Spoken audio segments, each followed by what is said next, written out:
ओम शांति।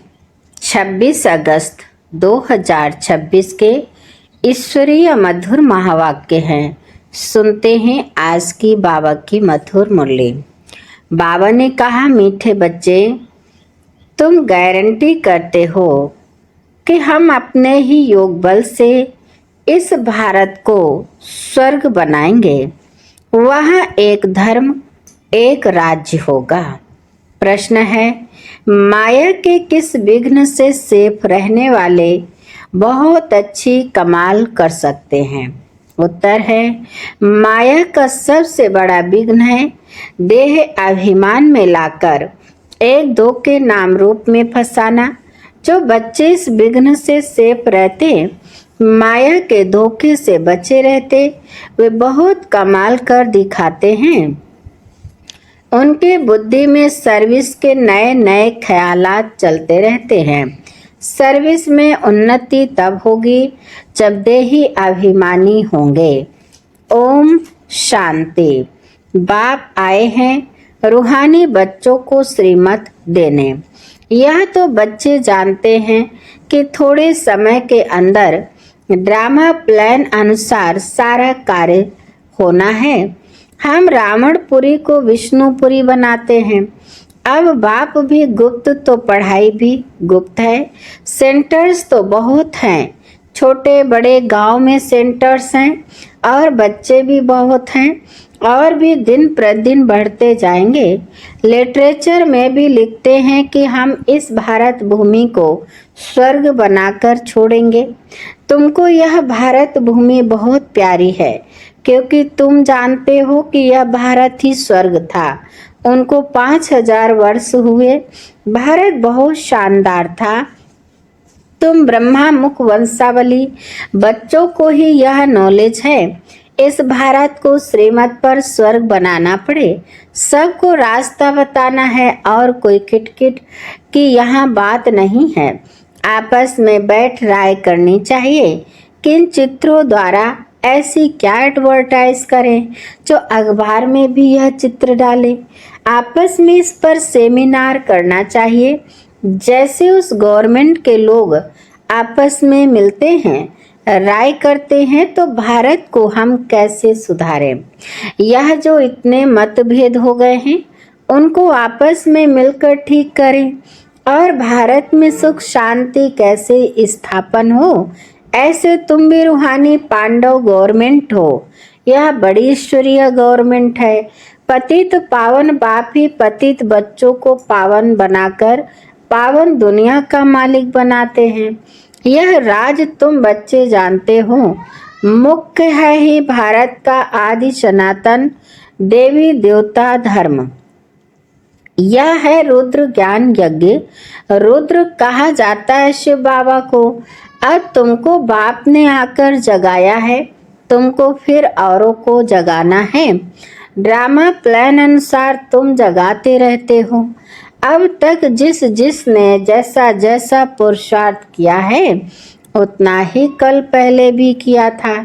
तुम्हारी रूहानी युद्ध है। कभी माया का जोर हो जाता है, कभी ईश्वर का। कभी कभी तो सर्विस अच्छी तेजी से चलती है। कभी कई बच्चों में माया के विघ्न पड़ जाते हैं। माया एकदम बेहोश कर देती है। लड़ाई का मैदान तो है ना। माया राम की संतान को बेहोश कर देती है। लव कुश की कहानी भी है ना। राम के 2 बच्चे दिखाए हैं। यहाँ तो बाबा के ढेर बच्चे हैं। इस समय सब मनुष्य कुंभकर्ण की नींद में सोए हुए हैं। वे यह भी नहीं जानते कि परमपिता परमात्मा आया है बच्चों को वर्षा देने। बाप भारत में ही आते हैं, यह बात बिल्कुल ही भूल गए हैं। भारतवासी ही स्वर्ग के मालिक थे, इसमें कोई शक नहीं। परमपिता परमात्मा का जन्म भी यहाँ होता है। तब तो शिव जयंती भारत में मनाते हैं, तो जरूर उसने कुछ आकर किया होगा। बुद्धि कहती है कि जरूर बाप ने आकर स्वर्ग की स्थापना की होगी। प्रेरणा से थोड़े ही स्थापना करेंगे। यहाँ तो तुम बच्चों को राजयोग सिखाया जाता है, याद की यात्रा सिखाई जाती है। प्रेरणा में कोई आवाज नहीं होता। समझते हैं शंकर प्रेरणा से विनाश करता, परंतु इसमें प्रेरणा की बात नहीं है।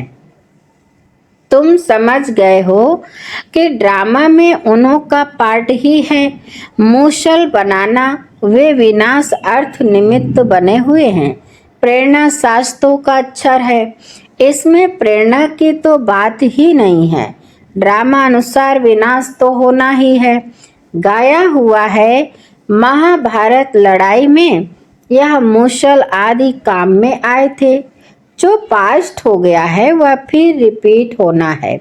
तुम गारंटी करते हो कि हम योग बल से स्वर्ग की स्थापना करेंगे, वहाँ एक धर्म होगा तो दूसरे सब धर्म कहाँ होंगे?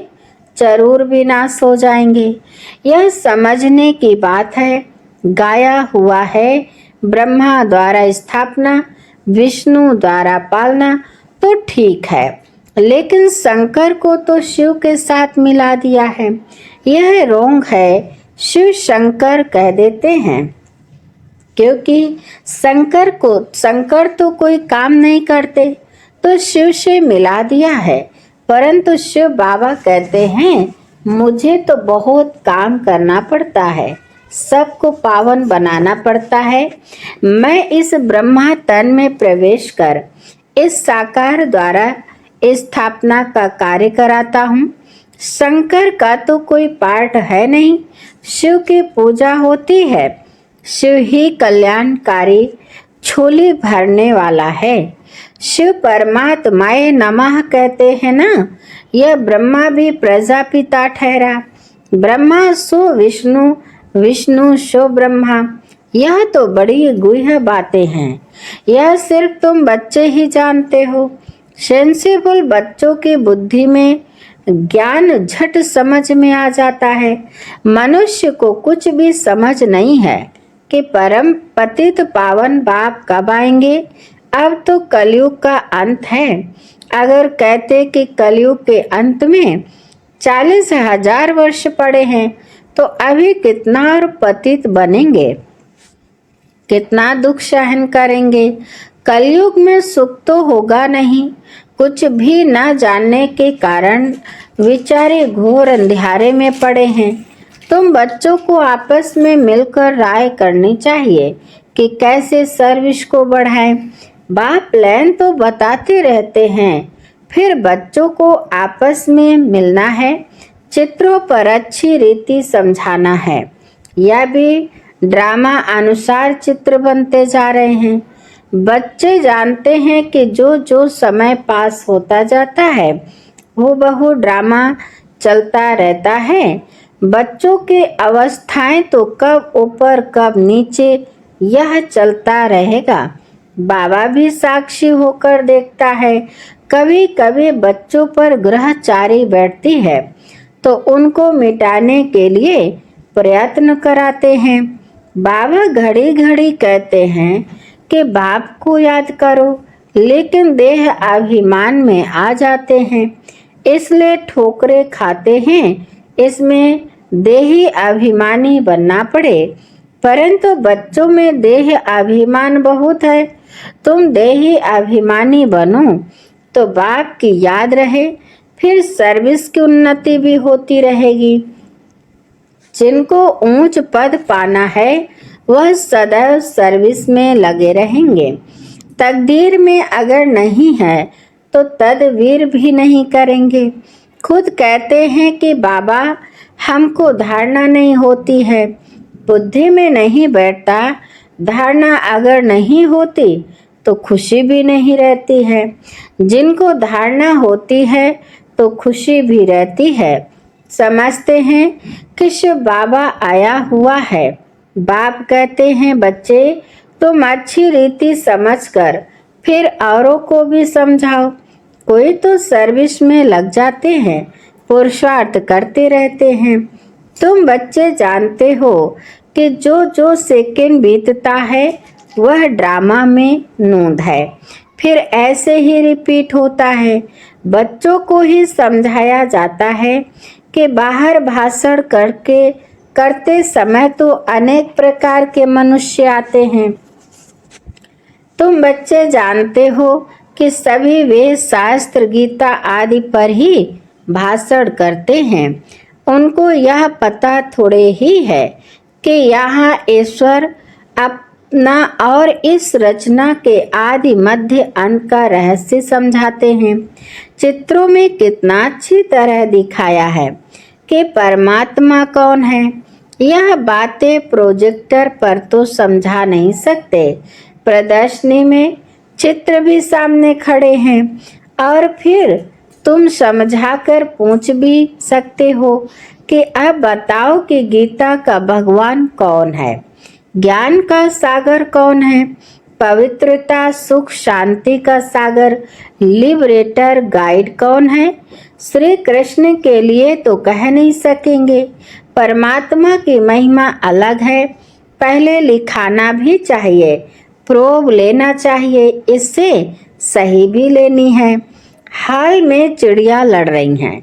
इस समय सारी दुनिया में लड़ाई झगड़ा ही है। सब आपस में लड़ते रहते हैं। 5 विकार भी मनुष्य में गाए जाते हैं। जानवरों की तो बात नहीं है। विशेष वर्ड और वॉइसलेस वर्ड मनुष्यों के लिए गाया हुआ है। कलयुग में है आसुरी संप्रदाय, सतयुग में है दैवी संप्रदाय। मनुष्य इतने तमो प्रधान बुद्धि हैं जो बिल्कुल समझते नहीं हैं कि हम ही आसुरी संप्रदाय हैं। देवताओं के आगे जाकर गाते भी हैं, हम ही नीच पापी हैं, हम निर्गुण हारे में कोई गुण नहीं। तुम तो उन्हों को सिद्ध कर बता सकते हो। सीढ़ी के चित्र में बड़ा क्लियर है, दिखाया हुआ है कि कैसे चढ़ती कला है, फिर उतरती कला है। भारतवासियों के लिए मुख्य है सीढ़ी का चित्र। यह है सबसे अच्छी चीज। इस चित्र पर बहुत अच्छा समझा सकते हो। 84 जन्म पूरे कर फिर पहला नंबर जन्म लेना है, फिर उतरती कला से चढ़ती कला में जाना पड़े। हर एक का विचार चलना चाहिए कि सबको रास्ता कैसे बताएं। ख्यालात नहीं चलेंगे तो सर्विस कैसे करेंगे। चित्रों पर समझाना बहुत सहज होता है। सतयुग के बाद सीढ़ी उतरनी ही है। बच्चे जानते हैं कि अब हम ट्रांसफर हो रहे हैं, लेकिन सीधा सतयुग में नहीं जाते, पहले शांति धाम में जाना है। तुम जानते हो हम पाठधारी हैं, बाकी तुम्हारे में भी नंबरवार हैं जो अपने को पाठधारी समझते हैं। इस ड्रामा के दुनिया में ऐसा कोई नहीं कह सकते कि हम पाठधारी हैं। हम लिखते भी हैं कि हर एक मनुष्य मात्र इस बेहद ड्रामा के एक्टर्स होते हुए भी ड्रामा के मुख्य एक्टर्स, डायरेक्टर और ड्रामा के आदि मध्य अंत को नहीं जानते हैं, तो वह बेसमझ हैं। इस लिखने में कोई हर्जा नहीं है। एक कान से सुन दूसरे से निकाल नहीं देना चाहिए। सर्विस, सर्विस और सर्विस। बाबा जानते हैं कि बच्चों पर कभी ग्रहचारी भी बैठती है। जब ग्रहचारी बैठती तो कितना नुकसान हो जाता है, वह बाप जानते हैं। साहूकार गरीब बन पड़ते हैं। कारण तो होता है ना। बहुतों को बाबा समझाते भी रहते हैं, बच्चे नाम रूप में कभी नहीं फंसना, नहीं तो माया ऐसी है जो नाक से पकड़ खड्डे में डाल देगी। माया बड़ा धोखा दे देगी। आशिक मासूक यहाँ नहीं बनना है। आशिक मासूक कोई विकार के लिए बनते हैं, दूसरे सिर्फ रूप पर फिदा होते हैं। तुम जानते हो सेंटर्स पर भी ऐसे माया के विघ्न बहुत पड़ते हैं। एक दो के नाम रूप में फंस जाते हैं। माया ऐसी प्रबल है जो माता माता के नाम रूप में, कन्या कन्या के नाम रूप में भी फंस पड़ती है। पुरुषार्थ करते हुए भी माया एकदम पकड़ लेती है। इसलिए बाबा सावधानी देते हैं कि बच्चे, माया बहुत फंसाने की कोशिश करेगी, लेकिन तुमको फंसना नहीं है। देह अभिमान में नहीं आना चाहिए। अपने को आत्मा समझ बाप को याद करना है। माया के धोखे से बचते रहना है। तुम बच्चों को बाप गुलगुल फूल बनाने आए हैं। तुम्हें किसी बात में संशय नहीं आना चाहिए। अगर दिल में संशय आया तो सर्विस अच्छी तरह कर नहीं सकेंगे, अंदर गुटखा खाते रहेंगे। हिम्मत रखनी चाहिए, टाइम बहुत थोड़ा है। बाबा की मुरली सुनेंगे तो उत्साह में आएंगे। आत्म प्रकाश बच्चा ठीक रीति चित्रों तरफ अटेंशन दे रहा है। बॉम्बे वालों के भी दिमाग में आना चाहिए, मुख्य चित्र को पहले बनाना पड़े। जांच करनी चाहिए। बाबा डायरेक्शन देते रहते हैं कि कैसे चित्रों में उन्नति होनी चाहिए। ऐसी कोई युक्ति रचो जो सीढ़ी का चित्र एरोड्रम पर रखा जाए। यह चित्र देखकर सब खुश होंगे। आखिर समझेंगे कि इनको मत देने वाला कौन है। तो बच्चों को बहुत नशा चढ़ना चाहिए।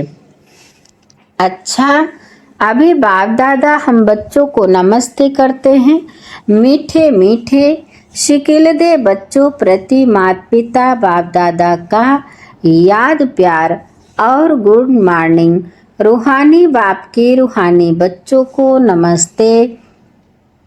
हम रूहानी बच्चों की रूहानी माता पिता बाप दादा को याद प्यार और गुड मॉर्निंग। नमस्ते नमस्ते नमस्ते। शुक्रिया बाप दादा, शुक्रिया।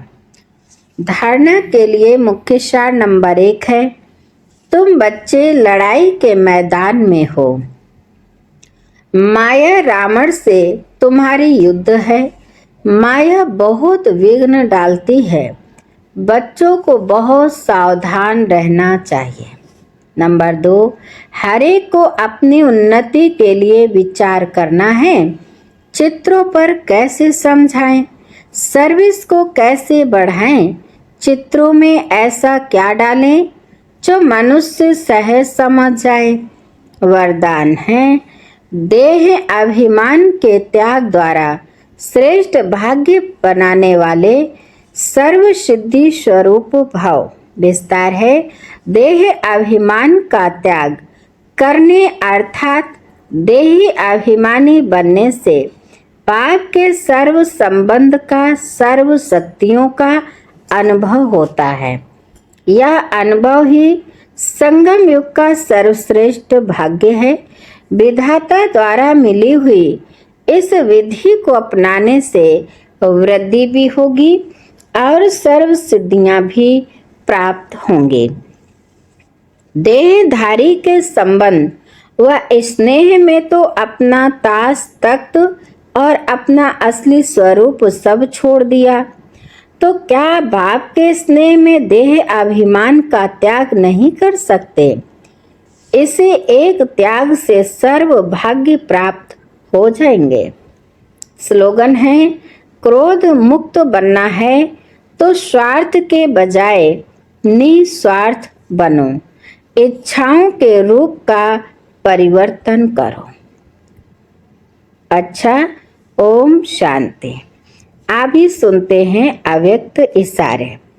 अपवित्रता के बीज को भी समाप्त कर संपूर्ण स्वच्छ पवित्र बनो। बाप के साथ आप सबने भी पान का बीड़ा उठाया है कि पवित्रता द्वारा हम प्रकृति को भी पावन करेंगे। तो ये संकल्प पूरा करने के लिए बाप दादा चाहते हैं कि विश्व का हर एक बच्चा पहले लगाव मुक्त बने, चाहे साधनों से चाहे व्यक्ति से। साधनों को यूज करना और बीज है लगाव अलग चीज है। बाबा ने कहा यूज करना और चीज है, लगाव अलग चीज है। तो बाप दादा हर बच्चे को पहले लगाव मुक्त बनाना चाहते हैं। अच्छा, आज की मुरली यहीं पर समाप्त होती है। मीठे मीठे प्यारे प्यारे बाप दादा को दिल से बहुत बहुत शुक्रिया और आप सभी महान आत्माओं को भी शुक्रिया। ओम शांति शांति।